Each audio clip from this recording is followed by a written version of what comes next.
अस्सलामुअलैकुम दोस्तों, आज देखिए हम जाने वाले हैं सिदाड़ा। सिदाड़ा में होटल की कंप्लेन आई हुई थी कि वर्टिकल फ्रिज में कूलिंग नहीं आ रहा, और एक कंप्लेन थी बामरोली की जहाँ पे वीसी कूलर में भी कूलिंग नहीं आ रहा था। तो हम जाने के लिए निकल चुके थे, मैं और मेरे भाई। देखिए बाइक पे, ये देखिए, हम वहाँ जाके हम चेक करेंगे। प्रॉब्लम हमें पता नहीं क्या प्रॉब्लम है, तो हमें जाके वहाँ पे चेक करना है। तो आप भी व्लॉग में बने रहे लास्ट तक, तो आपको भी पता चले हम चेक कैसे करते हैं। ये देखिए एकता होटल आ चुकी थी। एकता होटल में हमें फ्रिज को चेक करना था। ये वर्टिकल फ्रिज है, 5 डोर वाला। ये देखिए इसमें किसी टेक्नीशियन भाई ने चेक किया हुआ है। उसके जो कंप्रेसर के जो टर्मिनल का केबल है वो भी बाहर की तरफ निकाले। यहाँ पे बॉक्स टाइप रिले है, 2 कैपेसिटर है, सब जीरो लगा हुआ है, मोटर भी लगी हुई है। कंडीशन, कंडेंसर की कंडीशन भी आप देखिए, बहुत डस्ट है। कस्टमर का कहना है बहुत समय से ये फ्रिज बंद है, तो अब पता नहीं है क्या प्रॉब्लम। एक बार चेक कीजिए, फिर हमें क्या उसे रिपेयरिंग करवाना है। तो केबल को हमने देखा तो उसे कॉमन स्टार्ट रनिंग निकला हुआ था। इसकी कंटिन्यूटी मार के भी चेक किया तो कंप्रेसर उसका बॉडी शॉर्ट हो चुका था। लेकिन हमने क्या हुआ, एक बार हमें चेक करेंगे, चेक करके ना कस्टमर को हमें एस्टीमेट देना है। और हमें पता लग गया था कि कंप्रेसर उसका बॉडी शॉर्ट हो चुका है। और उसके बाद हम क्या कि लाइट भी नहीं थी, इसलिए क्या है थोड़ी देर हम वेट करेंगे। वेट करने के बाद ये मशीन को चालू करके हम चेक करेंगे कि फ्रिज में प्रॉब्लम क्या है। तब तक हम देख फ्रिज की कंडीशन देख रहे हैं। ये कांस्केट भी, उसकी डोर कांस्केट भी खराब हो चुकी थी। लाइट ना होने की वजह से हम फ्रिज को चेक नहीं कर पाए थे। तो थोड़ी देर हम वेट करेंगे, उसके बाद क्या करेंगे, फ्रिज को फिर से चालू करेंगे। तब तक हम क्या करेंगे, चाय पियेंगे और लाइट का वेट करेंगे। जबकि लाइट आएगी उसके बाद हम क्या करेंगे, स्विच को चेक करें। देखो मैं और भाई दोनों चाय पी रहे हैं। आज मौसम बारिश का मौसम है, इसके लिए क्या है, देखिए फ्रिज पास आ चुके थे हम। फ्रिज को ऑन किया तो ये इसकी मोटर घूम रही थी, नॉर्मल आवाज कर रही थी। सब जीरो में भी पावर आ चुका है, लेकिन उसमें भी एरर दिखा रही है। कंडीशन, कंडेंसर की भी कंडीशन वीक है। तो हमने कस्टमर को बोल दिया आपका कंप्रेसर बॉडी अर्थ हो चुका है, इसलिए हमें चेंज करना होगा। उसके बाद हम आ गए थे बामरोली। ये देखिए विसी कूलर है जो कोका कोला कंपनी का। उसमें हमें पता नहीं, कस्टमर का कहना कभी कभी कूलिंग हो रहा है, नॉर्मल कूलिंग हो रहा है, पता नहीं। इसलिए हमने एक बार खोल के ना उसको चेक किया, उसका फैन प्लेट ने कौन सी चीज़ अंदर से लगी हुई होती है, या मोटर घूम रही है कि नहीं घूम रही। इसमें किसी टेक्नीशियन भाई ने LG 88 का कंप्रेसर डाला हुआ है। लेकिन ऐसे वो जो होता है केसी 444 HAG का यूज़ किया होता है। ये 650 लीटर का वीसी कूलर है हमारा। लेकिन कस्टमर का कहना है ये हमने कंप्रेसर 6 से 7 महीने पहले ही नया डलवाया है, लेकिन फिर भी हमारा कूलिंग नहीं कर रहा है। उसके बाद हमने फ्रिज की कंडीशन चेक की तो प्लग चेक किया तो प्लग फायर हो चुका था। तो कस्टमर दूर होने की वजह से इसने ऐसा बताया कि यहाँ पे प्लग हमारे पास नहीं है, आप डायरेक्ट करके एक बार चेक कर लीजिए। जब हमने कंप्रेसर के टर्मिनल बॉक्स को खोला तो यहाँ पे देखिए रिले भी फायर हो चुकी थी। रिले की जो क्लिप जो होती है वो भी फायर हो चुकी थी। तो उसको हम क्या करेंगे, पहले क्लिप चेंज करेंगे, उसके बाद हम चालू करेंगे। तो उसने कस्टमर ने बताया कि 2 दिन से तो बिल्कुल कूलिंग नहीं कर रहा।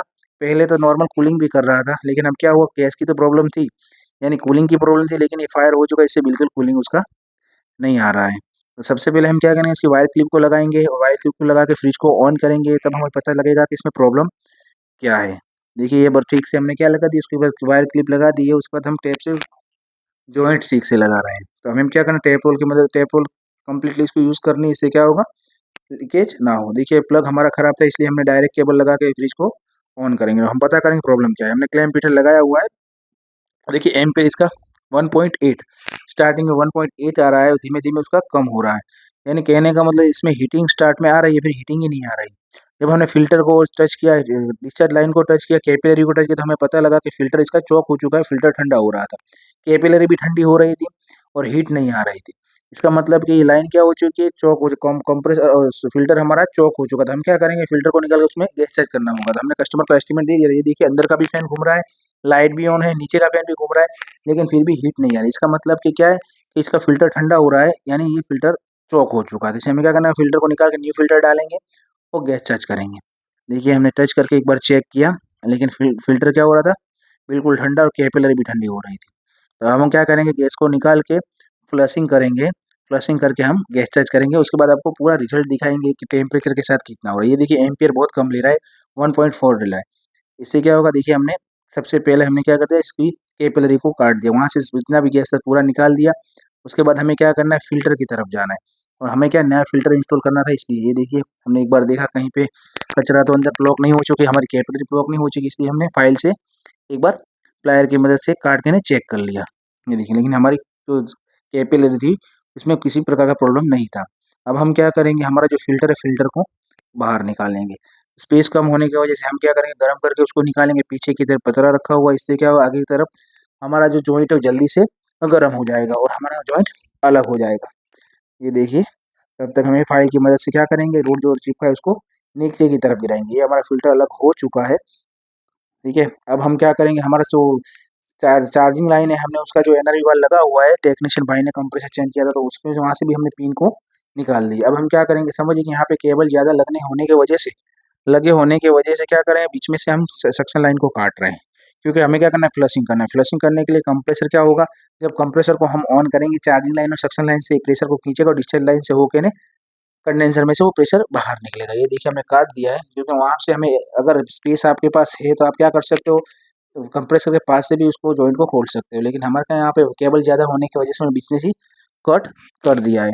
अब हम क्या करेंगे, कंडेंसर का फ्लशिंग करें, ऑयल चेक कर आ रहा है कि नहीं आ रहा, मॉइस्चर आ रहा है कि नहीं आ रहा, क्योंकि जब हमने फिल्टर को बाहर थोड़ा निकाला था तब क्या हुआ था, वहाँ से प्रेशर बहुत निकला था, यानी फिल्टर से आगे क्या होता है, प्रेशर जा ही नहीं रहा था।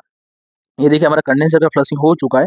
अब हम क्या करेंगे, फिल्टर को लगाएंगे। फिल्टर को लगाने के लिए आप देखिए स्पेस वो ज़्यादा होने की वजह से हम क्या करें, नीचे से की तरफ फिल्टर का एक सपोर्ट रखेंगे, और हमारा ठीक से क्या ऊपर का जॉइंट होने की वजह से हम फ्लक्स का उपयोग नहीं करेंगे, क्योंकि वेसिकुलर में ज़्यादातर जो जॉइंट होते हैं वो सारे कॉपर के होते हैं। कंडेंसर का भी कॉपर का होता है, उसका इवोपरेटर जो कूलिंग कॉइल बोलते हैं वो भी कॉपर का होता है, यानी सब चीज़ें कॉपर की होने की वजह से हम क्या करेंगे, इसमें फ्लक्स का उपयोग नहीं करेंगे। ये देखिए हमने क्या कर रहे हैं, ये रोड का ब्रेजिंग कर रहे हैं, फिल्टर का ब्रेजिंग कर रहे हैं, तो आपको क्या है, रोड की मदद से इसको ठीक से ब्रेजिंग कर देना है।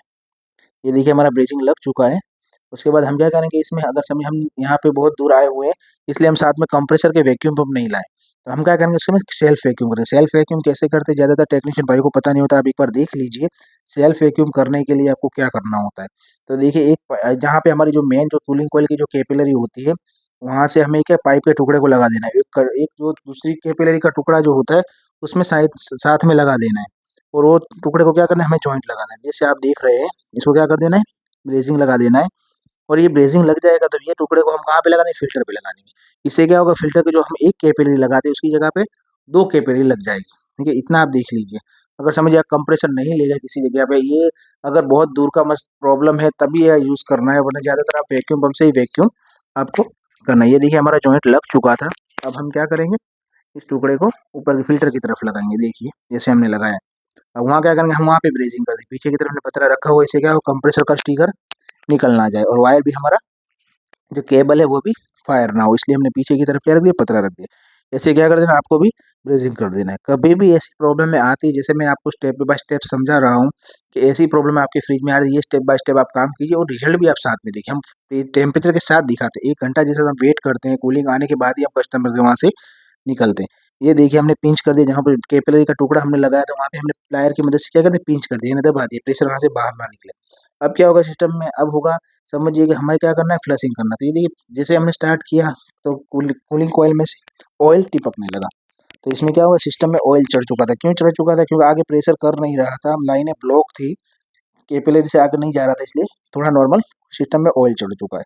तो ये टेक्नीशियन भाई ने क्या प्रॉब्लम की है कि इसमें जो कंप्रेसर जो होता है, इस 650 लीटर का हमारा फ्रीज है, इसमें वीसी कूलर है, इसमें कंप्रेसर हमें क्या करना है, केसीएन के जो हेवी मॉडल जो आते हैं, ठीक है, जो प्लस टेम्परेचर में जो हम यूज़ करते हैं उस वो कंप्रेसर हमें लगाना है। ऐसे ये चलता है कंप्रेसर, लेकिन प्रॉब्लम में क्या होती है, गर्मी के समय वो हीट आने की प्रॉब्लम ये ज़्यादा आती है, इसलिए हमें क्या करना है, कंप्रेसर को केसीई 444 एचजी जो आता है वही इसमें लगाना है। ये देखिए कूलिंग कॉइल का फ्लशिंग हो रहा है, ऑयल भी अंदर से निकल रहा है। तो हमें क्या करना है, 5 से 10 मिनट इसको फ्लशिंग करना है। समझिए फ्लशिंग करना इसलिए होता है ज़रूरी, क्योंकि अंदर ऑयल होगा, कचरा होगा, तो पूरा बाहर निकल जाए। अगर आप सीटीसी फ्लशिंग करते हो, वर्कशॉप पे हैं आपके, या आप कंप्रेसर लेके जाते हो, तो आपको सीटीसी फ्लशिंग करना है, कैपिलरी पे एनर्जी वाला लगा के, जैसे हम अगले वीडियो में जितने भी हमारे वीडियो जिसमें हम सीटीसी फ्लशिंग है आपको दिखाते हैं। ये देखिए हमारा फ्लशिंग हो चुका था, 5 मिनट हमने क्या किया, उसका फ्लशिंग किया। ये देखिए नीचे की तरफ कितना ऑयल है, लेकिन अब ऑयल हमारा नहीं आ रहा था सिस्टम में से। अभी हम क्या करेंगे, पाइप को नॉर्मल स्विच करेंगे, और जहाँ पे हमने कट की थी वहाँ पे हम जॉइंट लगा देंगे। जैसे हम फ्रिज में सिंगल डोर के फ्रिज में जैसे काम करते हैं, डबल डोर के फ्रिज में काम करते हैं, मैकेनिकल सिस्टम में जो काम जो होता है, सिर्फ हमें गैस चेक करना होता है, प्रेशर वही चीज़ चेक करनी होती है, सिस्टम जो होती है काम करनी वो सेम होती है। जैसे हमें फिल्टर लगाना है, कैपिलरी लगानी है, डिस्चार्ज लाइन लगानी है, सक्शन लाइन लगानी है, सब चीज़ सिस्टम सेम ही है। हाँ, इलेक्ट्रिक प्रॉब्लम में अलग अलग केप वायरिंग हो सकता है, लेकिन क्या है, जो मैकेनिकल जो गैस चेक करने की जो पद्धति है, जो सिस्टम है, वो सब में सेम ही होती है। लेकिन सिर्फ आपको क्या करना है, प्रेशर याद रखना होता है, कौन से गैस में कितना प्रेशर होता है। ये देखिए हमारी सक्शन लाइन का जॉइंट लग चुका था, जहाँ पे हमने पिंच की थी कैपिलरी, उसको हमें अब निकाल देना है। और वहाँ पे जहाँ हमारी चार्जिंग लाइन है, वहाँ पे हम क्या करेंगे, अब हम जो पिन लगा के ना डायरेक्ट गेज को लगा दें, वो गेज को हम बंद रखेंगे। तो इससे क्या होगा, जब भी हम कंप्रेसर के सिस्टम के कंप्रेसर को चालू करेंगे, प्रेशर कहाँ से निकले, जहाँ से हमने कैपिलरी का टुकड़ा लगाया हुआ है, ये देखिए सुई जीरो की तरफ है। हमें 10 से 15 मिनट तक हमें क्या करना, वैक्यूम करना होगा, सेल्फ वैक्यूम हो रहा है। तो ये सुई कहाँ पे चली जाएगी, -30 पे चली जाएगी। तब तक हम क्या करेंगे, वेट करने के लिए 15 मिनट चाय पिएंगे। देखिए मैं और भाई चाय पी रहे हैं, हमें क्या 15 मिनट वेट करना है। वेट करके हम क्या करेंगे, उसको चेक करेंगे कि वैक्यूम हमारा हुआ या नहीं हुआ। ये देखिए तब तक हम क्या है, चाय के मजे ले रहे हैं। ये हमारा वैक्यूम हो चुका था। वैक्यूम होने के बाद फ्रिज को हमें बंद नहीं करना।